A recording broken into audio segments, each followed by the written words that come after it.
One of the most difficult things to do that e-government. It's not a pleasant thing to do, but it is very magnanimous of the PUP, and especially Senator Courtney, to be willing to eat his vomit for the benefit of the country. That is how Senator Michael Peyrefitte characterized the Courtney-Bressenior government's trumpeting of an agreement with the Nature Conservancy TNC, which promises some relief from the onerous super bond that the PUPs themselves created the last time they were in office. The announcement comes after Senator Amon Courtney himself recently led the PUP attack against the original agreement with TNC, initiated by the UDP government. The pronouncements were wild and passionate.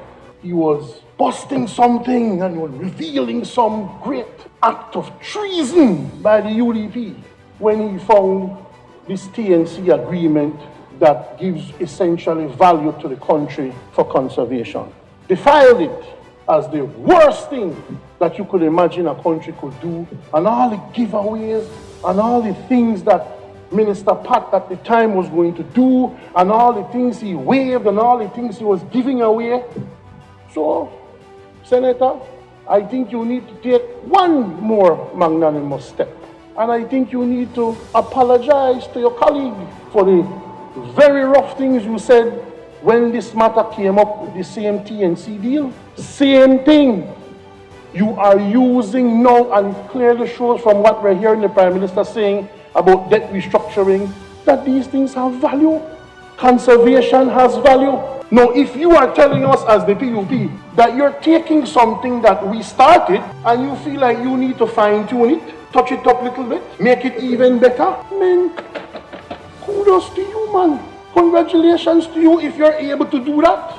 But don't come to this National Assembly, blast an agreement that we entered into, only to have you come back a couple months later and come to this National Assembly like it is the greatest thing since sliced bread.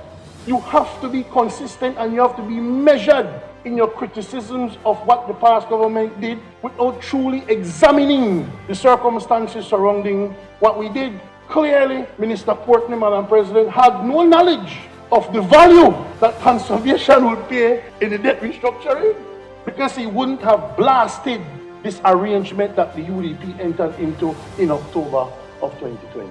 Not only are they embracing the TNC agreement, they're doing more, which goes to show that a lot of what they do in the National Assembly is just grandstanding, because they know that many of the things that we did when we were in government were of extremely high value.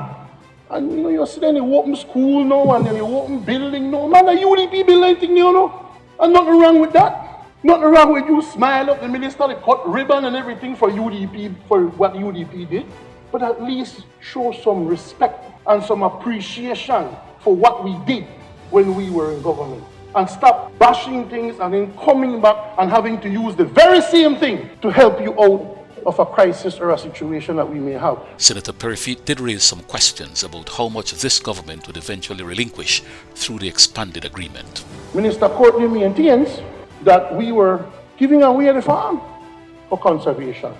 But here we are in the National Assembly looking at a bill for which we don't know how much we're doing, you know. The Finance and Audit Reform Act says we have to come here for anything over $2 million. But we can't know the exact figure of what we're relinquishing in exchange for these lands to be put in conservation. What is the value of that? What is the dollar figure? Do we have an idea of what those reimbursement costs, management costs, and acquisition costs will be? How much are we giving up? Senator Peyrefitte nevertheless registered his support in principle for the agreement, which he says is generally good for the country. This is a program and an initiative started by the UDP. It is being continued by the PUP, which is fine. It's what you're supposed to do. You continue good policy and good direction, man. Proud of you. But let not the government come here and pretend like they're coming up with something new, something ingenious. We applaud the effort. You're fine-tuning what we did. We support that. However, it is important that we point out once again the hypocrisy of the PUP.